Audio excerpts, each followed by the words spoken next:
Good morning. Well, time to work on our corn planter some more. So my parts delivery should be here, I would say in the next hour or two. Usually UPS gets here a little before noon. So as soon as we get those, we can keep working on all these closing wheels that we've got laying out here and figure out how those are going to go back together. Brock should be here in a little bit. He was going to be here earlier this morning, but had a medical call this morning. So I'm going to put these, not those row unit meters back on the planter. And yeah, we should be able to get this pretty well wrapped up today or tomorrow. So big thing is just waiting for my parts delivery.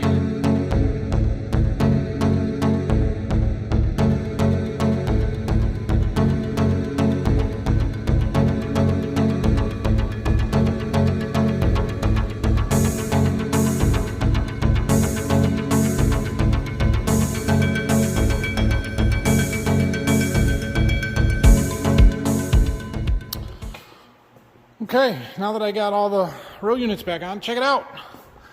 The UPS guy came while we were doing that. So let's see what these things look like. Oops.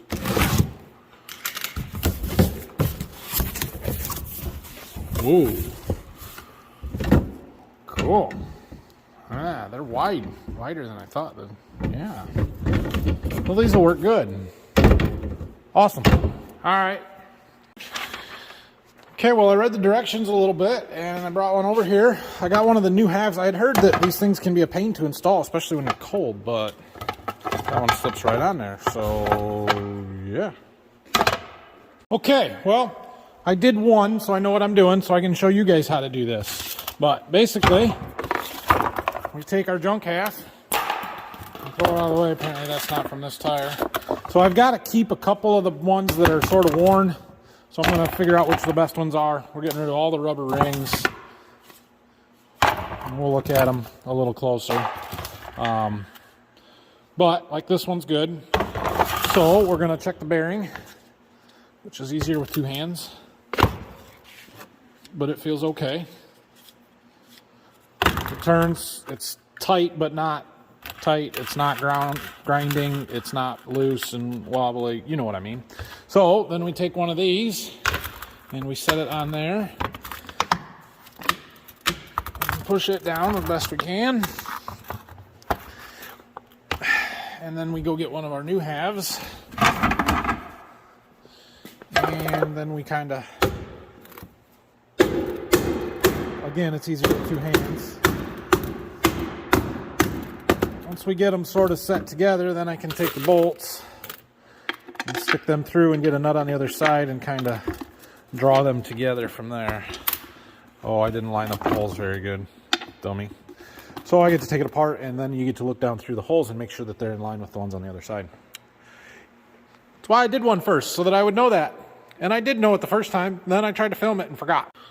Now we can see through the holes, and this should be lined up. There might be enough threads we can get a nut on there, do ones across from each other, draw it in a little bit, keep working around the circle. Okay, so I got two in and just snugged them up, and then I was able to get the other bolts in, and now we're gonna kind of work around the circle and tighten them up like this. Maybe you can see, maybe you can't. I don't really know.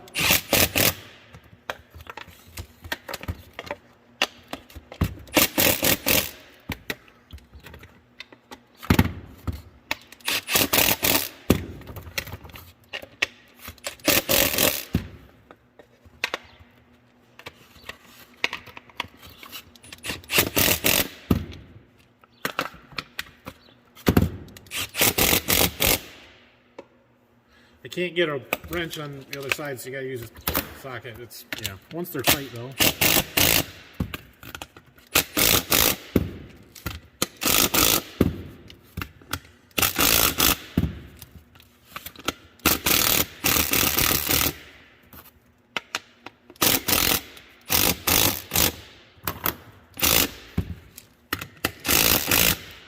Thanks. Okay, so that one should be good to go. Now we only have 30 more of them to do.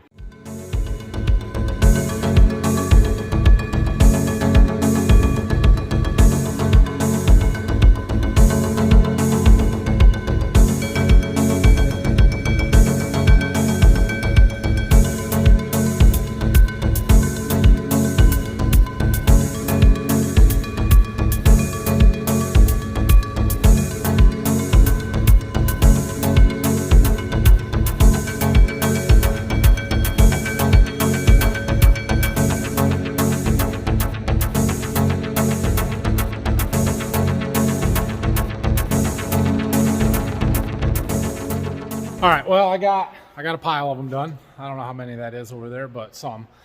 Dad and Brock are working on a backhoe, trying to take some cylinders off so we can go and get them fixed. And they apparently are having a fun time with it. So, well, let's go see what they're doing.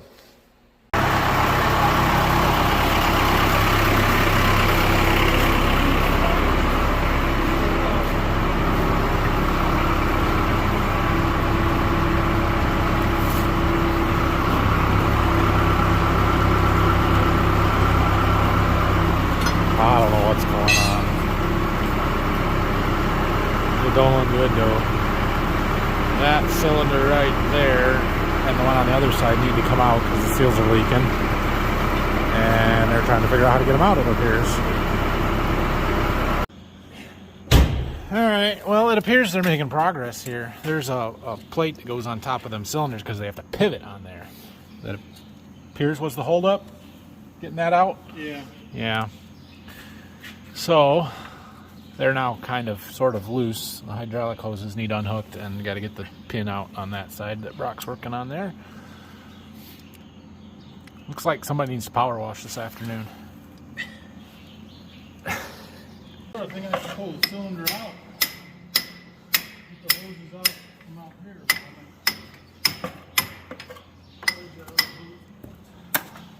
I'm going to go get a lead light. All right. I'll get in there and I don't have the wrenches to get the hoses off.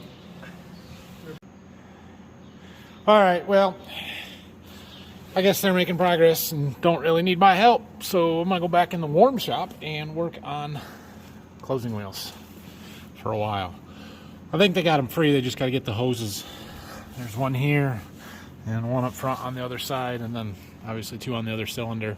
Once they get those off and out, then they should lift out of there, I believe. It's got these pivots here because these are to swing the boom side to side, and so they need to be able to pivot. So the back is just kind of floating. It's not really attached to anything, and it swings as they move.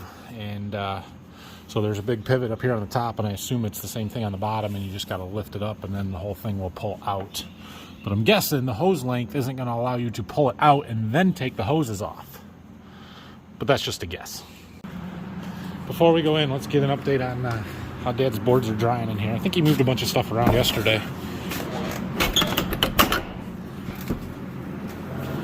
Oh, we don't have much in here now. He's got a dehumidifier with a whole fan set up to keep air moving. Some boards there. Them are nice ones. Some live edge stuff.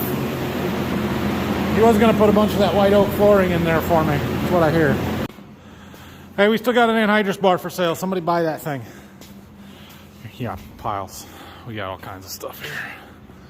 Those boards don't look planed though, so I don't think those are the ones going in the kiln. Those are probably the ones he just took out of the kiln, actually.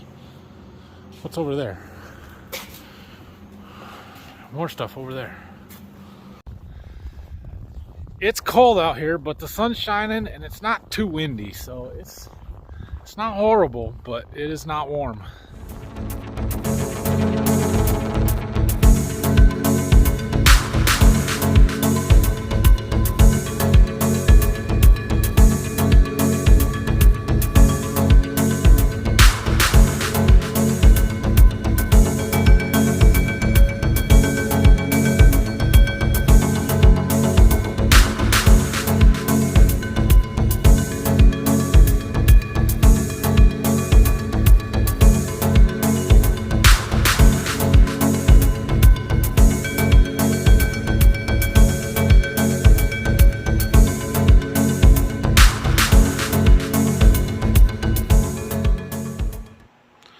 Okay, well, there's half of them done.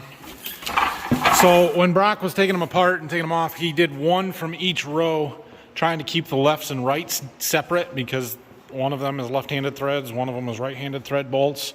I don't think that's going to end up working out because we need to be able to install both of them at the same time to get the spacers just right, because you got to have the right distance between those closing wheels.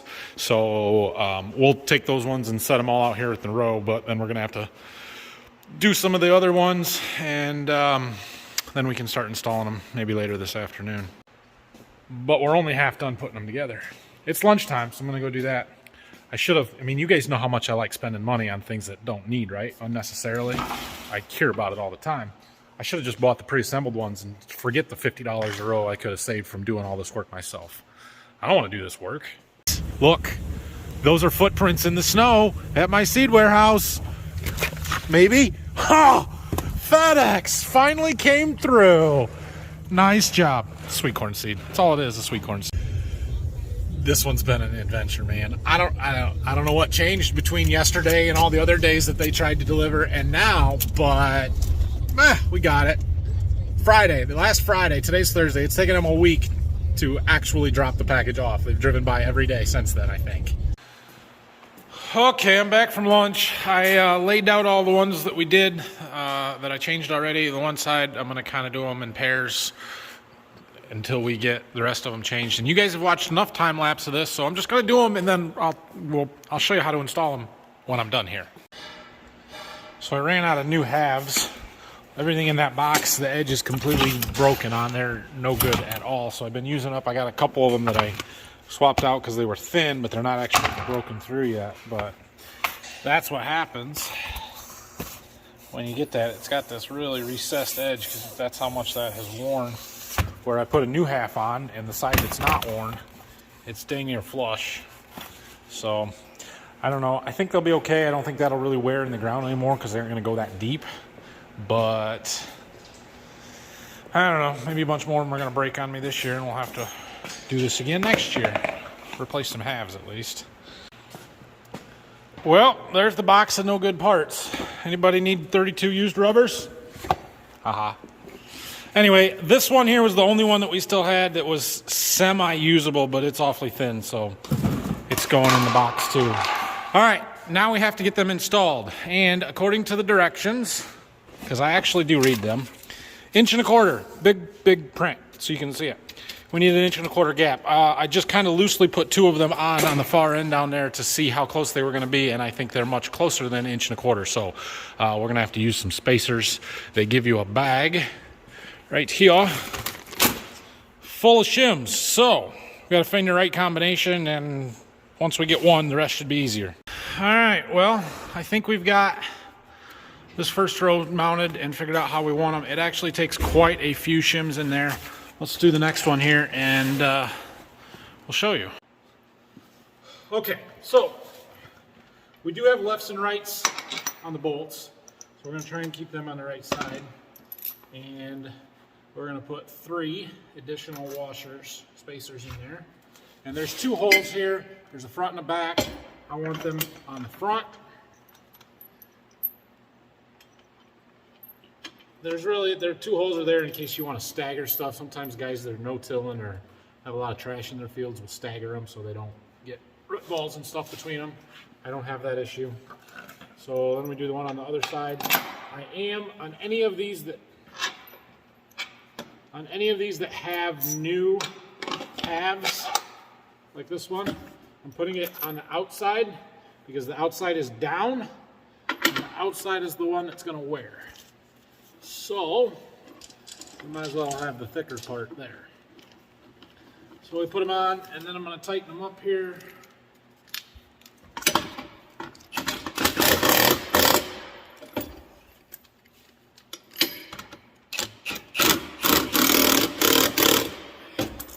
Okay, so now they're on. Now,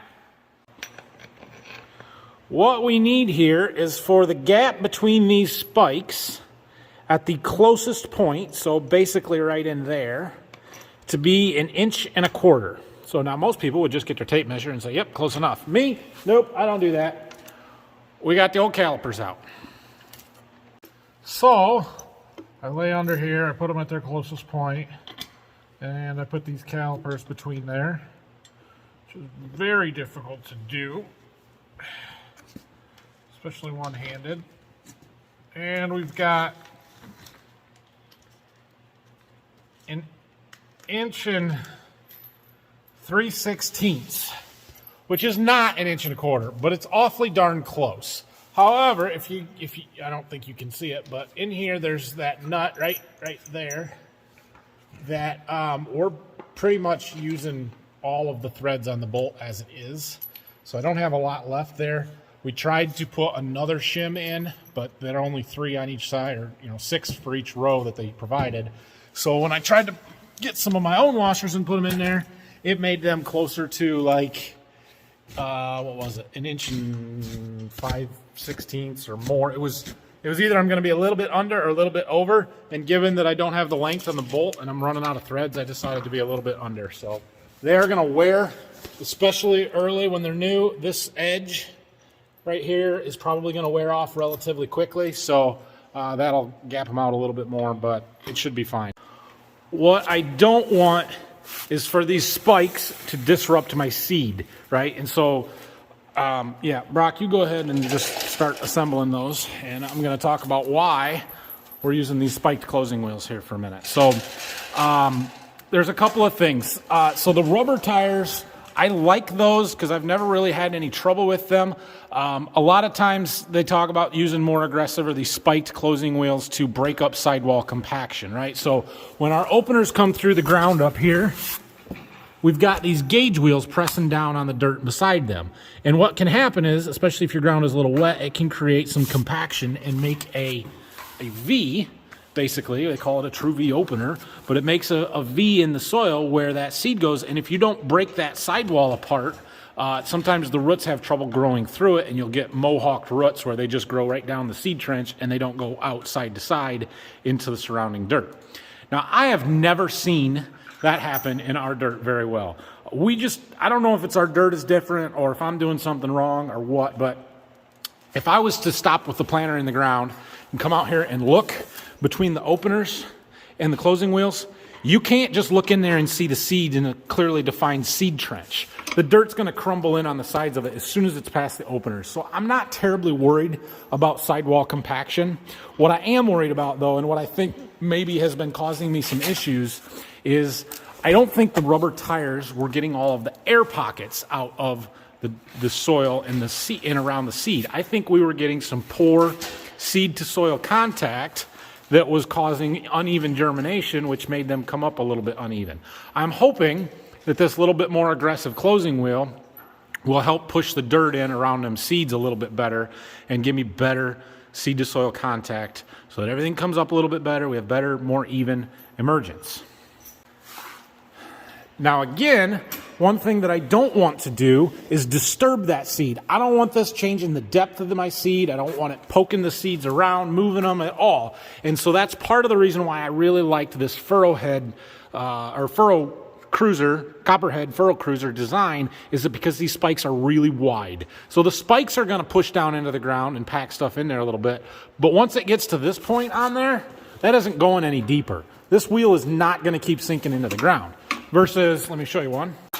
A few years ago, Phil tried some spiked closing wheels on his planter, the bean planter. Right here they are. And these are a whole different style. He did not like them, and I can kind of understand why. See how narrow that is?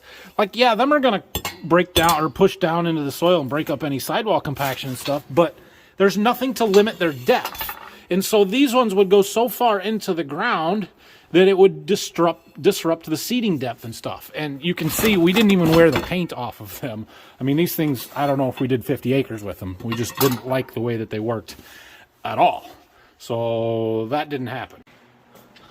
Another thing that these spiked wheels are going to do for us is they're obviously going to create some dimples, right? So these are going to be rolling, and our seed trench or the row isn't going to be perfectly smooth on top of them like it is with the rubber tires or two defined lines with a little ridge right in between the seed. You're going to have dimples. And I think in our soil, that will help prevent it from crusting quite so bad, because little elevation changes give places for the soil to crack and break apart. And especially in the spring, we can get super hard compacted soil if we get a rain right after planting. And that's what a lot of times causes our replant issues. We saw it last year, right? And so maybe, just maybe, these will help prevent that a little bit. All right, so I'm going to go through and tighten these all up. They should all have about the same gap with the same washers and everything, but we'll check every few of them just to make sure.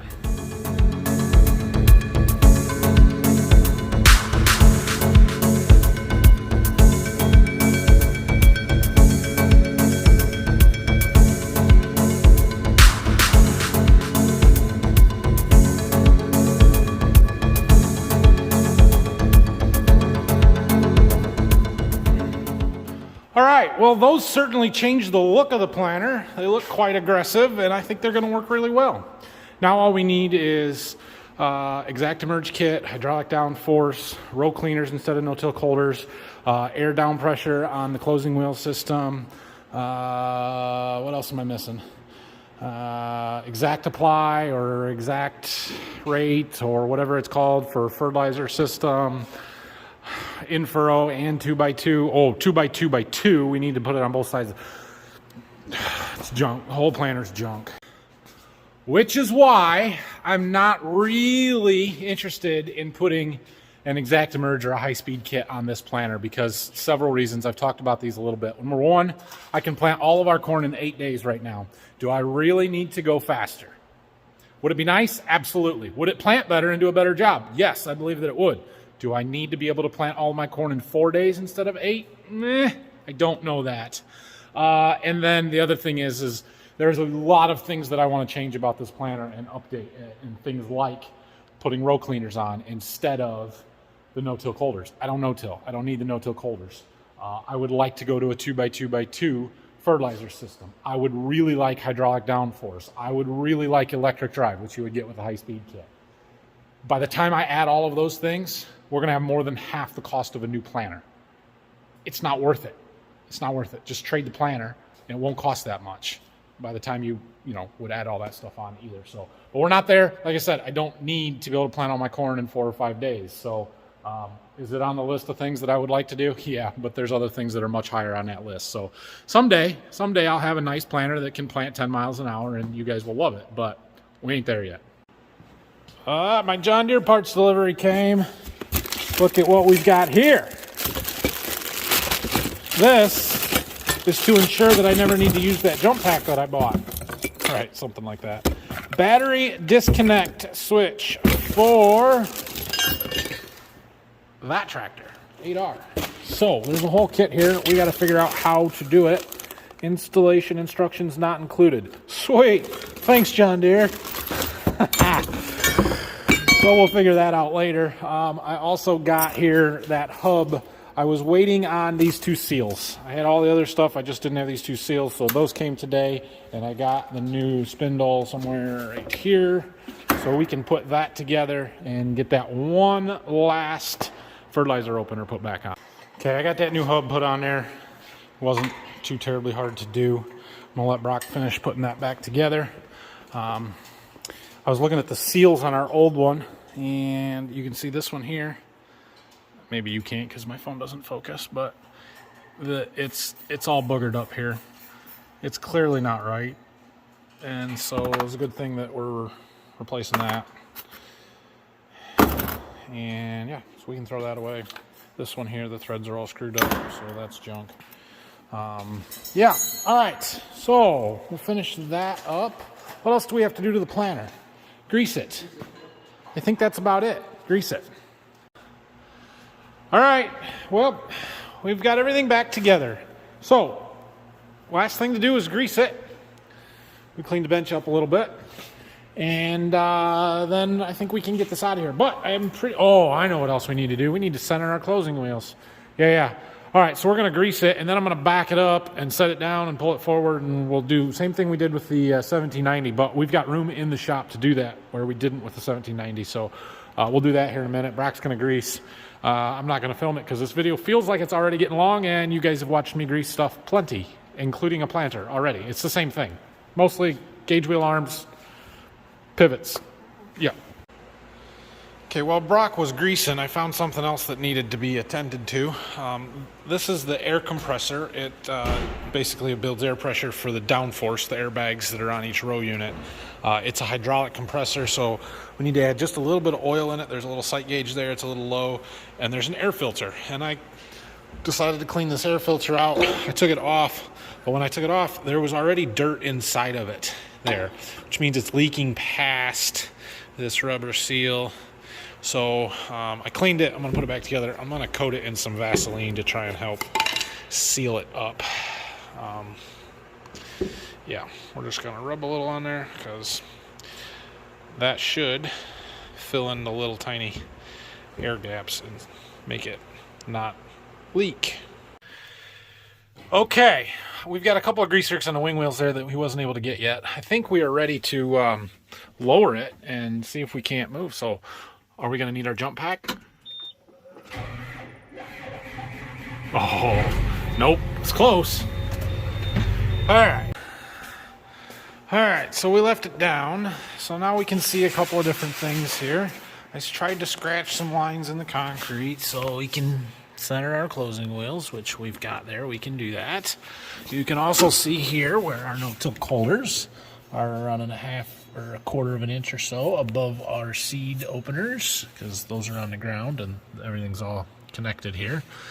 And yeah, everything else looks pretty good. The weight is pretty well off of those pivots now, so Brock should be able to get grease in them. I'm going to go through and check all of these and adjust closing wheels as necessary. Okay, there was about 3 of them I had to adjust, and one of them that I found, we may not have gotten the bolts tight on that one. So, other than that, we're good. With it sitting on the concrete like this, it also gives you a pretty good view of how these fertilizer openers, the kind of depth that we can get there. So this will run on the ground and that'll push down so that this is below the ground. So theoretically, it's getting it in the ground pretty deep. Maybe not that deep, but still. All right, well, I think we're done with the planter. We need to kind of go through the fertilizer stuff a little bit, but like I said, I don't want to drain the antifreeze out of it because, well, it's still February and it's like 0 degrees outside and it will freeze. And I don't want to leave it empty because then stuff will corrode. So we're going to leave that alone. And tomorrow, my plan is to get this out of here.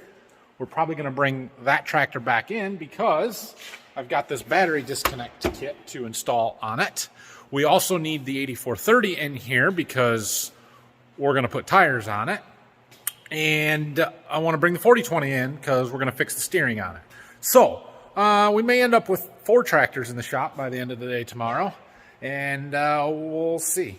So I'm going to go and plug in the 8300 right now so that it stands a chance of starting tomorrow when I need to move it. Because the corn planter is going to go right behind this wall. And the 8300 is there in the way right now. And we'll go from there. So tomorrow morning, moving stuff around. Thanks for watching today. Like, subscribe, questions, comments, leave them down below. We'll see you guys tomorrow.